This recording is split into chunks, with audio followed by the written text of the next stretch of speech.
What would you do if you had lost everything? Your farm, your family, your name itself turned to dust in the wind. What if, with your last $3, you bought the one thing no one else in the world would even take for free? That's what one man did.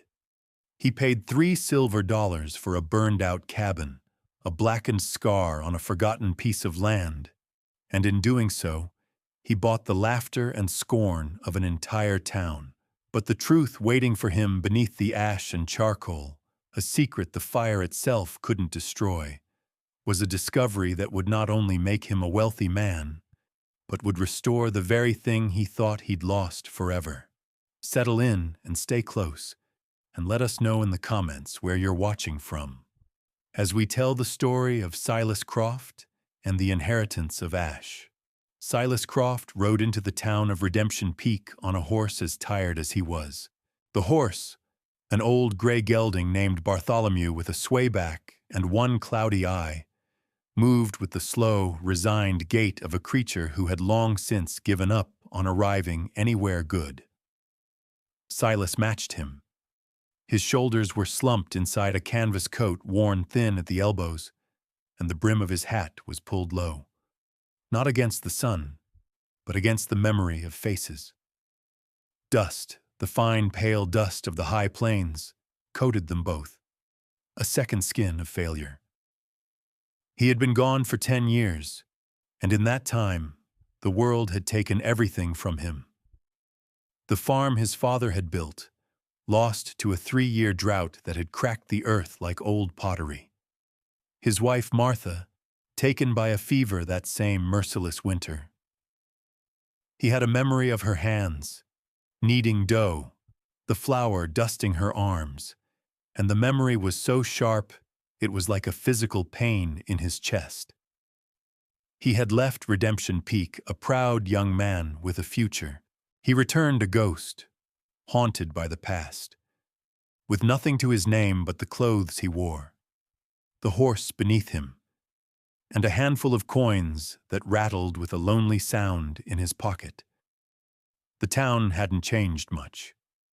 The same false-fronted buildings lined the single dusty street. The same wind whistled through the gaps between the planks of the general store. But the people had changed, or maybe he had. Their faces seemed harder, their eyes quicker to judge. He saw it as he tied Bartholomew to the hitching post outside the land office. Men stopped their conversations, their gazes lingering on his worn-out rig, on the gauntness of his face. He heard the whispers begin, a low murmur that followed him up the wooden steps. Inside, the air was stale with the smell of old paper and chewing tobacco. The clerk, a young man Silas didn't recognize, looked up with bored indifference. It was then that Jedediah Thorne turned from the large map pinned to the wall. Thorne was a man who had grown larger while Silas had been shrinking. His belly strained the buttons of his waistcoat, and a thick gold chain was draped across it. He was a land speculator, a man who bought up failed homesteads and sold them for a profit, a vulture who fed on the misfortunes of others. He had bought Silas's own family land at auction. Thorne's eyes, small and shrewd, narrowed in recognition. A slow, cruel smile spread across his face. "Well, I'll be," he boomed, his voice filling the small office. "Silas Croft, come crawling back from whatever hole you disappeared into." Silas said nothing. He just stood there, his hands loose at his sides, absorbing the insult like a dry sponge absorbs water. He was used to it. "What brings you here, Croft?" Thorne continued, enjoying his audience of the clerk and 2 other men who had been loitering. "Looking for a handout?" Silas finally looked at the clerk. "I'm looking for a parcel," he said, his voice raspy from disuse. "Something small, something nobody wants." Thorne let out a great bark of laughter. "He wants something nobody wants. Well, you're in luck. There is one piece of worthless ground even I won't touch." He jabbed a thick finger at the map, at a small square on the far edge of the valley, hard against the granite teeth of the mountains. The old McLeod place, burned to the ground last spring, nothing left but a chimney stack and a field of thistles. Total loss. The clerk shuffled through some papers. Lot 17, 5 acres, delinquent on taxes. How much? Silas asked. The clerk shrugged. $3, to clear the books. Thorne laughed again, louder this time. $3 for a pile of charcoal. You'd be a fool, Croft. Even for you. Silas slowly reached into his pocket and pulled out his remaining coins. He counted out 3 silver dollars and placed them on the counter. They made a small, final sound. The clerk stamped the deed. Thorne just shook his head, a look of theatrical pity on his face. Silas took the paper, folded it, and placed it in the inside pocket of his coat. He turned and walked out, the sound of Jedediah Thorne's laughter following him into the unforgiving sunlight. He had just spent his last dollar on a ruin. Was it an act of desperation, or did some deeper instinct guide Silas's hand? What secret could a pile of ash and cinders possibly hold that a man like Thorne, who could smell a dollar under a foot of rock, had missed entirely? Let us know what you think in the comments below, and if you're enjoying our story, please consider liking this video and subscribing to our channel for more tales of forgotten history.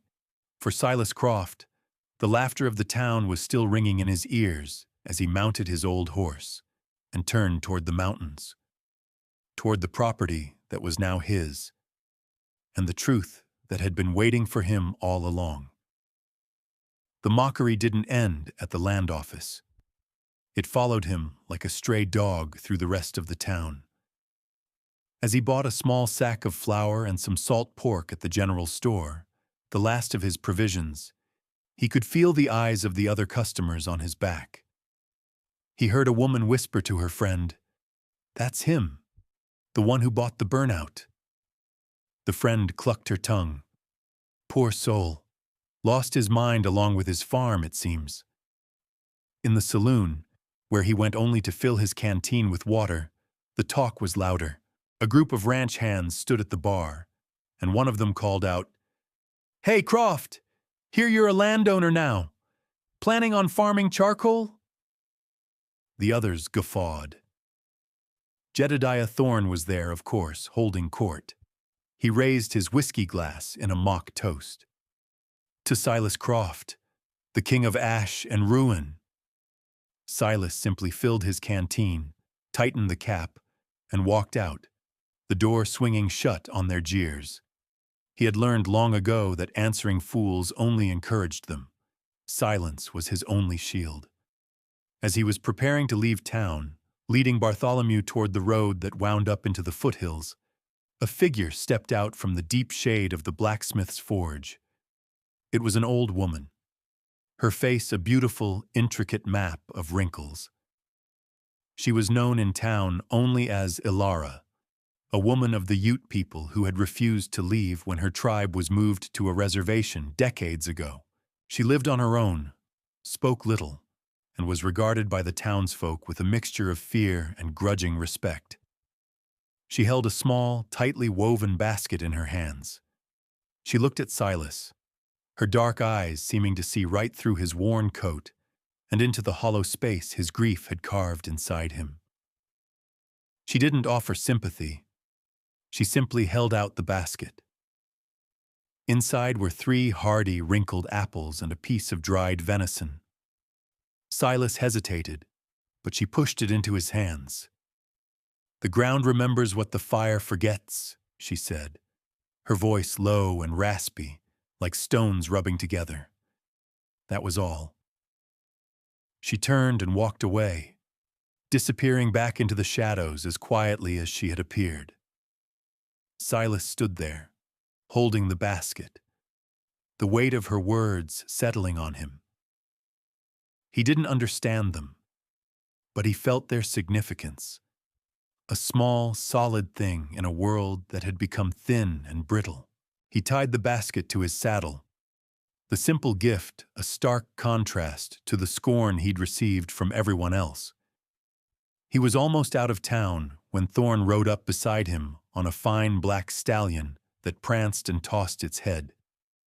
The horse was everything Bartholomew was not: strong, proud, and expensive. "Last chance, Croft?" Thorn said, his voice slick with false concern. "I feel bad for you. That land's cursed. Old Man McLeod was a strange one. Died in the fire, they say. Probably for the best. I'll give you $4 for the deed. You'll make $1 profit." He winked, as if they were sharing a clever joke. Silas looked from Thorn's fleshy, satisfied face to the distant dark smudge against the mountains that was his new property. He thought of the laughter.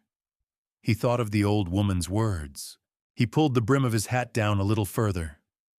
"No, thank you, Mr. Thorn," he said, his voice even. "I think I'll keep it." Thorn's face hardened, the mask of pity dropping away. "Have it your way, you stubborn fool," he sneered. "Starve on it for all I care.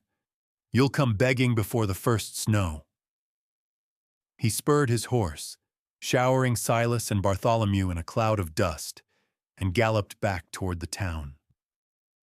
Silas waited for the dust to settle, then gently clicked his tongue. Bartholomew took a slow step forward, then another, leaving the town of Redemption Peak and its judgments behind them. Ahead lay only the silence of the high country and a pile of blackened timbers that he now called home.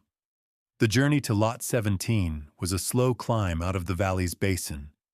The road, little more than a pair of wagon ruts, grew fainter with every mile, surrendering first to hardy grasses and then to the encroaching stones of the high country.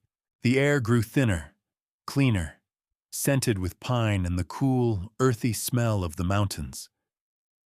For the first time in a long time, Silas felt a loosening in his chest.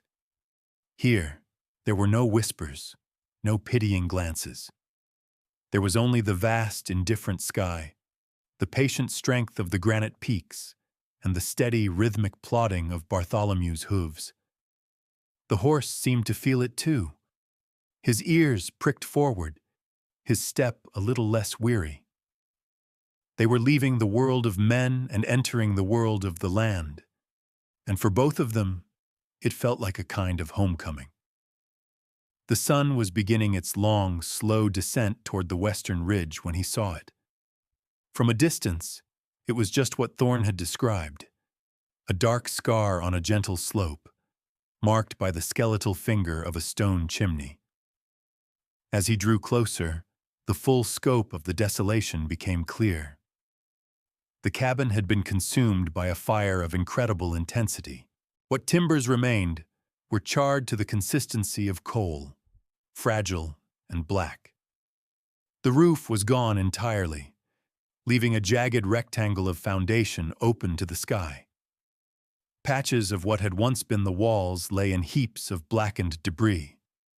Weeds and thistles, nature's opportunists, were already pushing their way up through the ash.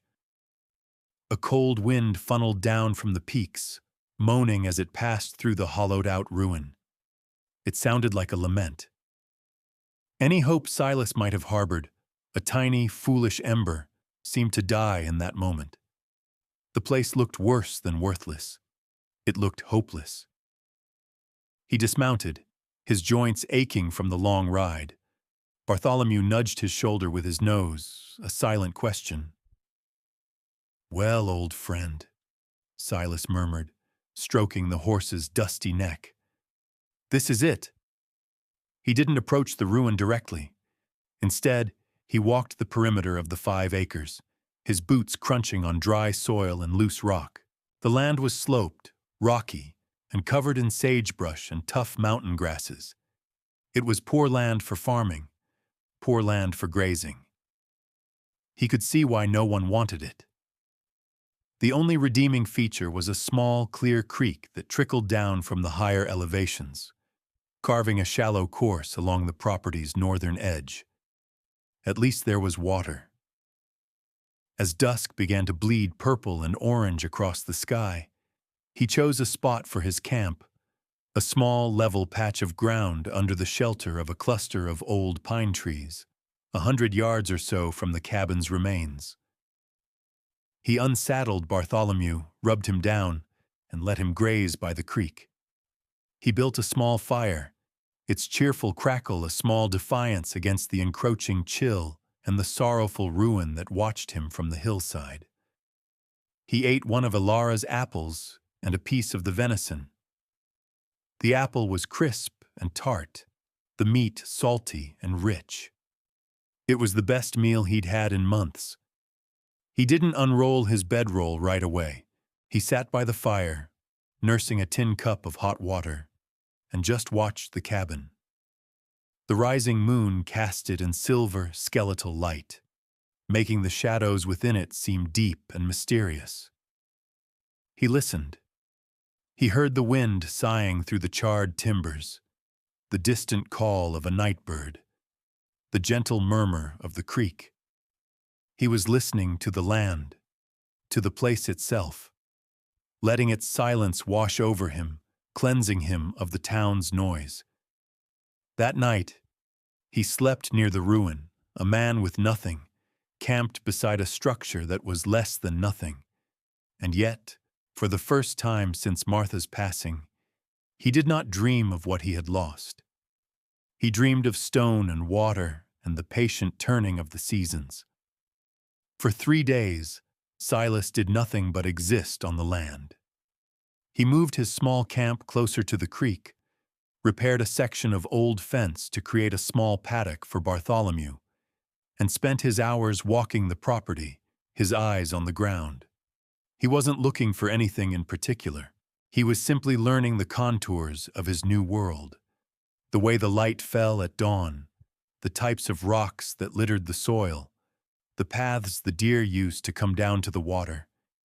He was letting the place speak to him in its own language. The burned-out cabin remained a silent, brooding presence at the center of it all. He had walked around it, peered into its blackened interior, but had not yet stepped inside. It felt like a violation, a place of death that demanded a certain respect. He was content to observe it from a distance. On the 4th morning, he decided it was time. The sun was bright, the air crisp and clean. It felt like a day for beginnings. He walked up the gentle slope to the ruin, his boots leaving dark prints in the dew-dampened ash. He stopped at the threshold, where a door had once been. The fire had been so hot, it had melted the glass from the single window, leaving weeping, hardened drips on the charred sill. He stepped over the stone lintel and into the ruin. Inside, the smell of old smoke was still thick and cloying. The floor was a treacherous landscape of fallen beams, broken crockery, and a thick layer of ash and dirt. It was a scene of utter destruction. He moved slowly, carefully, his gaze sweeping over the wreckage. There was a rusted iron stove toppled on its side. A bed frame, its metal twisted into a grotesque shape by the heat. The remnants of a table and a single chair. It was a Spartan existence, even before the fire. Old Man MacLeod, whoever he had not been a man of many possessions. Silas made his way to the one standing structure, the chimney and fireplace. It was well built, made of large, expertly fitted river stones. It had been the heart of the cabin, and it was the only part that had truly survived. He ran a calloused hand over the cool, rough surface of the stones. They were solid, dependable. He looked at the hearth, choked with debris, and that's when he saw it. A small detail, something that didn't quite fit. Most of the stones in the chimney were the common, rounded gray and brown stones found all over the valley and in the creek bed. But one of the foundation stones, at the very base of the structure on the right side, was different. It was not a river stone. It was a large rectangular block of granite, a soft rose color, with sides that were unnaturally flat and smooth. It had been dressed, shaped by a skilled hand. More than that, Silas, who had grown up working the land, knew the rocks of this region. He had never seen that type of pinkish granite anywhere in Redemption Valley. It came from somewhere else. It was out of place. He knelt, brushing the ash away from its surface. It was perfectly set, flush with the other stones. But it was an anomaly. An import. Why would a poor homesteader, building a simple cabin, go to the trouble and expense of hauling a single, massive, dressed block of granite from miles away to use as a foundation stone for his chimney? It made no sense. He frowned, a question taking root in his mind. He didn't have an answer. He stood up, his eyes scanning the ruin again, but now with a new intensity. He was no longer just looking at a scene of destruction. He was looking for a reason. The strange stone sat there, silent and solid, a quiet contradiction in a story he was only just beginning to read. The question of the rose-colored granite stone became a quiet obsession. It was a loose thread, and Silas couldn't help but pull at it. He decided the only way to understand the cabin was to dismantle it, piece by painful piece. He began the slow, arduous work of clearing the debris. It was back-breaking labor. He used his bare hands and a rusty shovel he'd found half buried near the creek. He hauled the charred timbers out of the foundation, stacking them in a pile to be used for firewood. He sifted through the ash, collecting bent nails and scraps of metal, things that could be straightened and reused. Every muscle in his body ached by the end of the day, but the work felt good. It was purposeful. With each beam he moved, with each shovelful of ash he cleared, he felt as if he were clearing away not just the ruin of a cabin, but the ruin of his own past. Bartholomew would stand nearby in his small paddock, watching him with his one good eye, occasionally letting out a low nicker as if in encouragement. In the evenings, Silas would talk to the old horse, his voice the only human sound for miles. He was a careful builder, this MacLeod, he'd murmur, rubbing the horse's neck. Everything set just so, even the parts that burned. As he worked his way down to the floor level, the clues began to compound.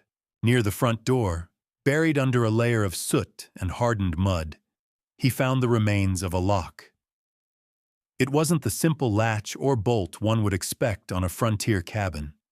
It was a heavy-duty iron tumbler lock, the kind used for bank vaults or jail cells. The mechanism was fused by the heat, but its size and complexity were unmistakable. Why would a man living alone in the wilderness need a lock of such formidable strength? A few days later, as he was clearing the floor joists in the corner farthest from the fireplace, he made another strange discovery. While most of the thick log joists were spaced about 2 feet apart, the standard for construction, the ones in this specific 10 by 10 foot section, were set barely 6 inches from one another. They were reinforced with heavy iron straps bolted into the main foundation stones. This corner of the floor had been built to support an immense weight, far more than any piece of furniture would require. It was the kind of bracing you'd use for a blacksmith's anvil or a heavy piece of machinery, neither of which was present in the ruin. His hands, calloused and sore, were learning the story. His mind was still trying to catch up. He began to form a picture of Old Man MacLeod. He was not just a homesteader.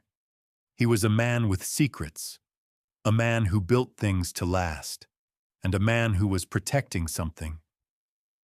The heavy lock, the reinforced floor, the out-of-place granite stone, they were all pieces of a puzzle. The edges were still murky, but the shape was beginning to form. This cabin wasn't just a place to live. It was a place to work. It was a fortress. The laughter of Jedediah Thorne and the townspeople seemed very far away now. They had laughed at a pile of ash. They had no idea about the stones beneath.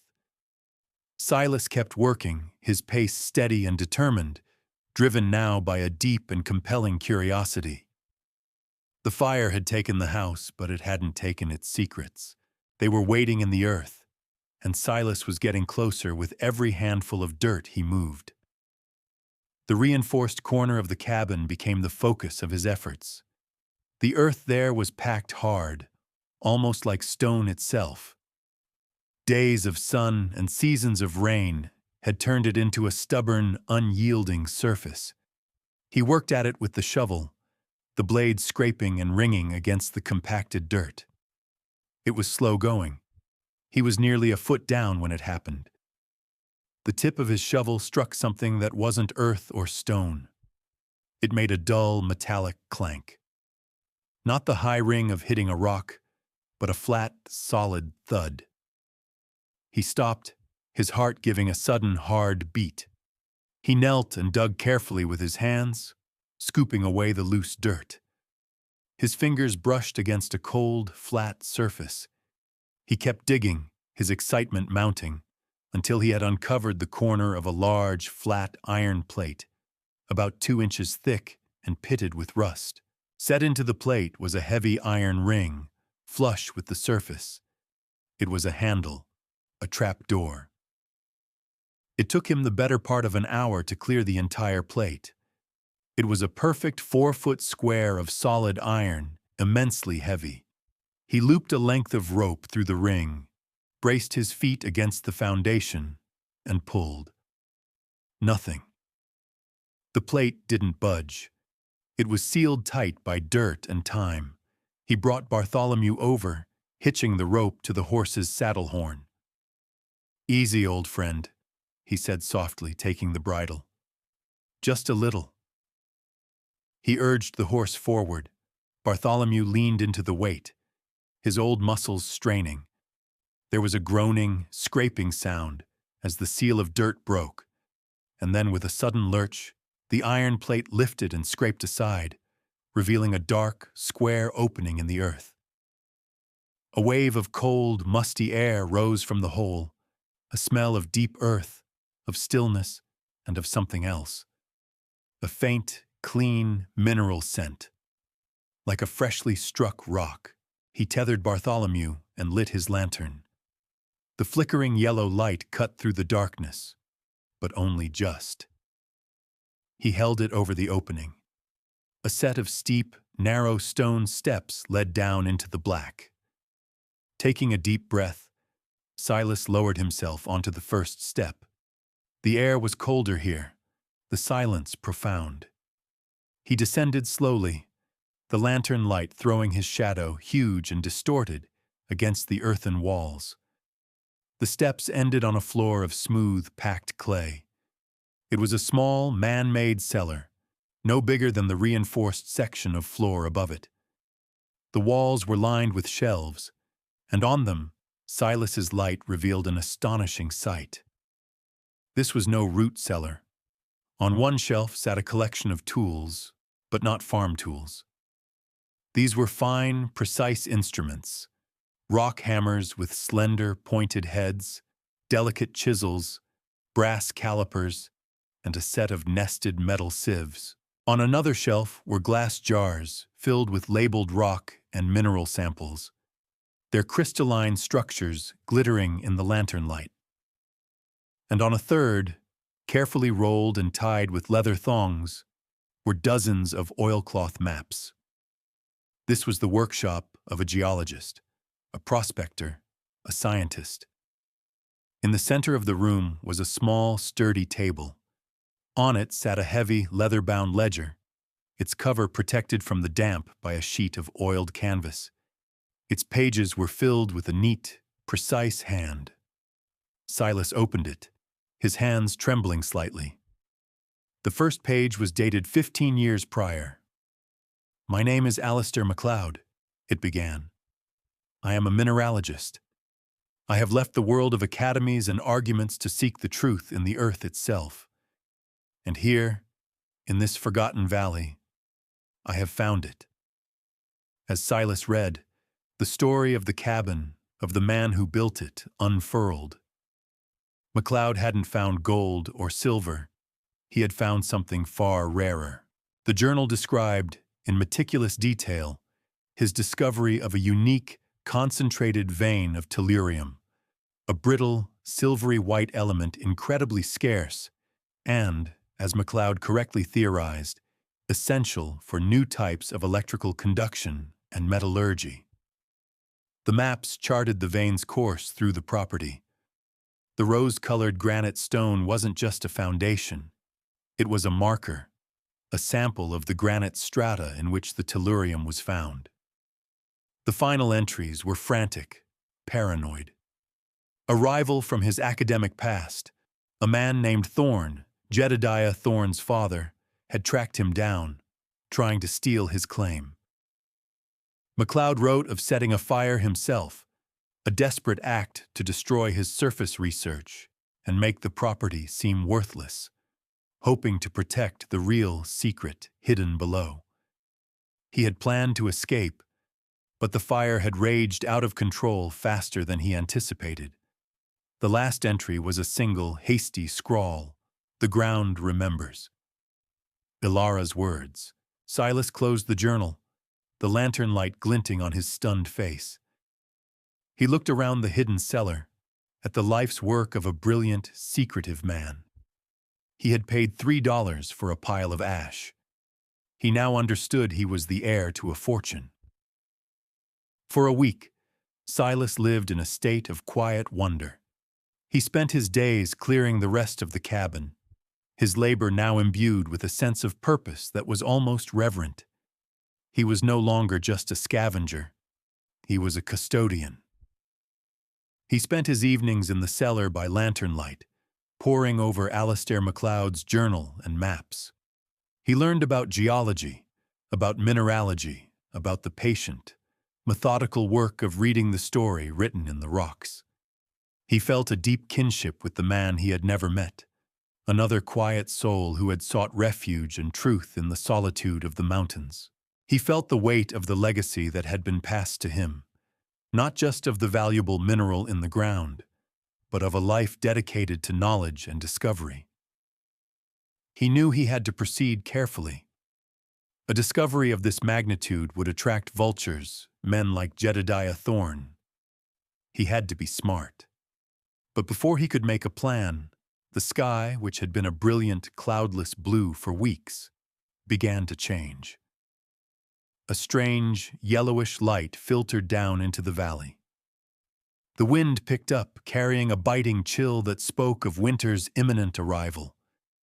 The peaks of the mountains disappeared behind a roiling wall of dark gray clouds that moved with unnatural speed. An early, violent blizzard was bearing down on them. Silas worked quickly, securing what he could. He brought Bartholomew into the shelter of the cabin's foundation walls, rigging a small lean-to with a salvaged piece of tin roofing. He carried his meager supplies down into the cellar, along with a good stock of the firewood he'd cut from the charred timbers. The first flakes of snow began to fall as dusk settled, thick and wet. Within an hour, it was a raging whiteout. The wind shrieked like a banshee, and the snow fell so heavily he couldn't see 10 feet in front of him. He sat in the mouth of the cellar, a blanket wrapped around his shoulders, watching the storm obliterate the world. He was safe, warm, and sheltered. The very ground that had held MacLeod's secret was now protecting him. Late that night, over the howl of the wind, he heard another sound, a desperate human cry. He grabbed his lantern and climbed the steps, pulling his coat tight against the gale. The wind tore at him, and the snow stung his face like needles.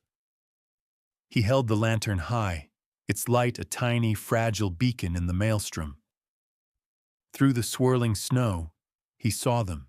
A wagon, its front wheels shattered, had slid off the barely visible track about 200 yards away. A man was struggling with the horses, while a woman, holding a small child wrapped in a blanket, huddled against the side of the wagon. Without a second thought, Silas plunged into the storm. He fought his way through the deepening drifts, shouting to them, his voice snatched away by the wind. The man, whose name was Miller, looked at him with a mixture of terror and relief. His wife was in labor. They had been trying to get to the doctor in Redemption Peak when the wheel broke. They were freezing, exhausted, and terrified. Silas didn't hesitate.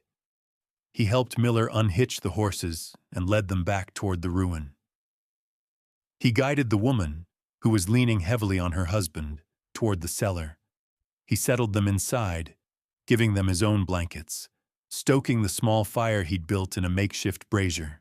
For the next 2 days, as the blizzard raged outside, the hidden cellar became a sanctuary. Silas shared his food, the last of Alara's venison and his own small stores. He used his knowledge of the land to melt snow for clean water.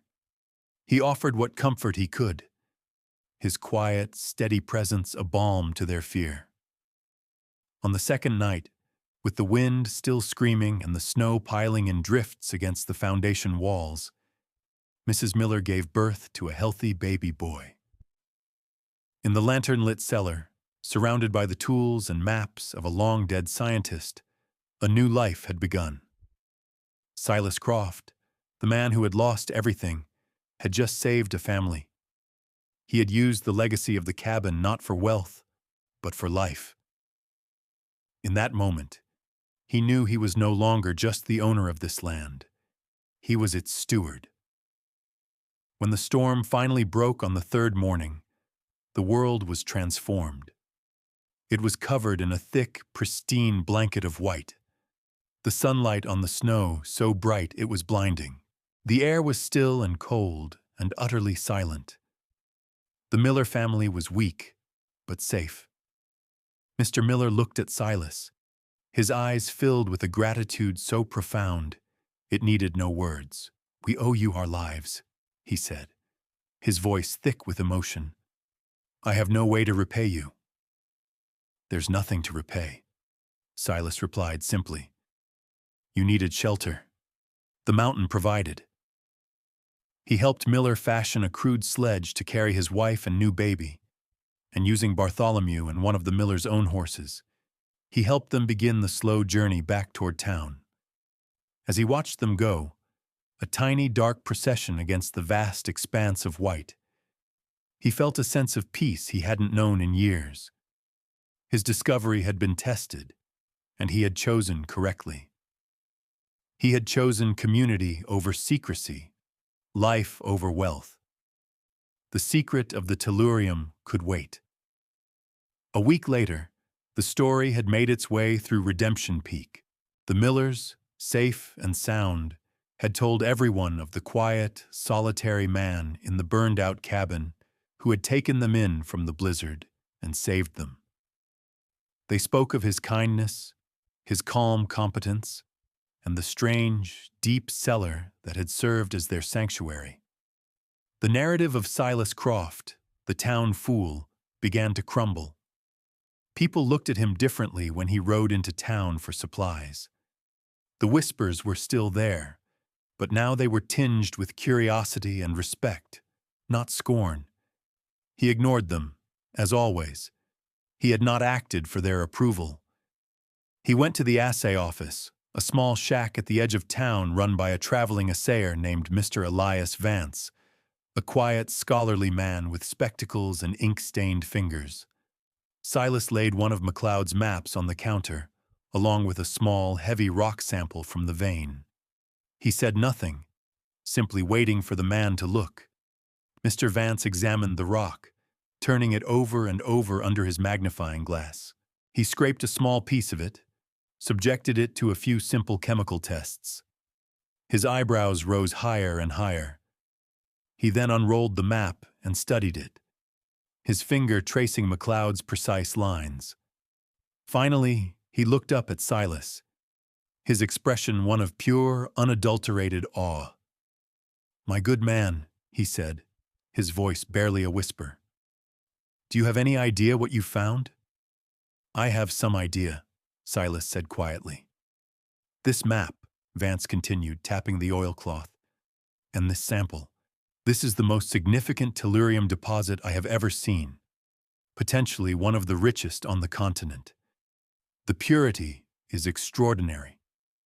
Just then, the door to the office opened, and Jedediah Thorne strode in.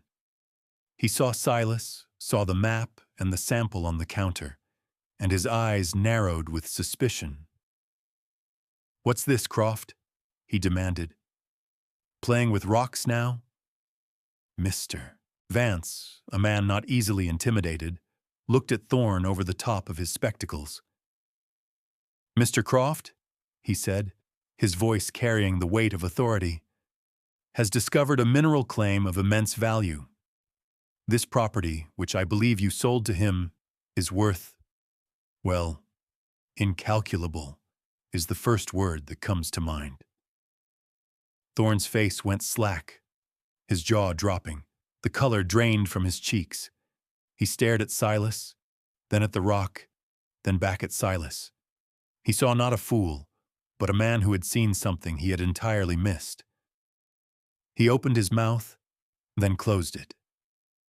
For the first time in his life, Jedediah Thorne was speechless. He turned without another word and walked out. His shoulders slumped. He wasn't just humbled.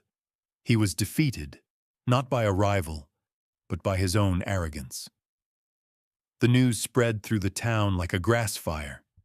The man who had bought a pile of ash was now the wealthiest man in the valley. The chorus of laughter had turned into a chorus of stunned, reverent silence. The seasons turned, the snows melted, and the high country bloomed with the fierce, fragile beauty of a mountain spring. Outsiders began to arrive in Redemption Peak. Engineers from the east, investors with sober suits and fat wallets, all of them seeking an audience with Silas Croft. They came with offers, with contracts, with promises of great wealth. Silas met with them all, listened patiently, but he was in no hurry. He had learned the value of patience from the land itself. He sold a small, limited partnership to a scrupulous mining company from Denver, retaining majority ownership and full control of the land. He insisted on methods that would least harm the valley, stipulating that a portion of the profits go toward building a proper school and a clinic for the town. He was not a king hoarding treasure. He was a steward tending a garden. He did not rebuild the burned-out cabin. He left the stone chimney standing, a monument to Alistair MacLeod, and cleared the foundation, planting a garden of hardy mountain wildflowers within its stone embrace. On a nearby rise, with a clear view of the valley below and the peaks above, he began to build a new house. It was not a mansion. It was a modest, solid home, built of pine and river stone, with a wide porch and large windows to let in the light. One evening, at the golden hour when the sun slants low and sets the world ablaze in shades of amber and rose, Silas stood on that rise. The frame of his new home stood behind him, smelling of freshly cut wood. Below, in the valley, the lights of Redemption Peak were beginning to flicker on, a small constellation of human hope. Bartholomew stood beside him, his old head resting on Silas's shoulder. Silas stroked the horse's graying muzzle, his gaze fixed on the distant flower-filled ruin of the old cabin. He had come here with nothing but grief and the memory of loss. He had found a fortune, but he knew, with a certainty that settled deep in his bones, that the tellurium was not the true treasure. It was just a means to an end. The real discovery was something else entirely. He looked out at the vast, beautiful, and unforgiving land that was now his home, that he would protect and nurture for the rest of his days. "It wasn't about what was in the ground, old friend," he murmured, his voice quiet in the vast stillness. "It was about having ground to stand on." He had found his place again, not by chasing what the world valued, but by tending to what it had discarded. Thank you for staying with us to the end of Silas Croft's incredible journey. It's a story about the value of patience and the wisdom of seeing what others overlook. If you were moved by his story, please leave a like and let us know your thoughts in the comments. Don't forget to subscribe and ring the bell so you don't miss our next tale from the annals of history. We'll see you next time.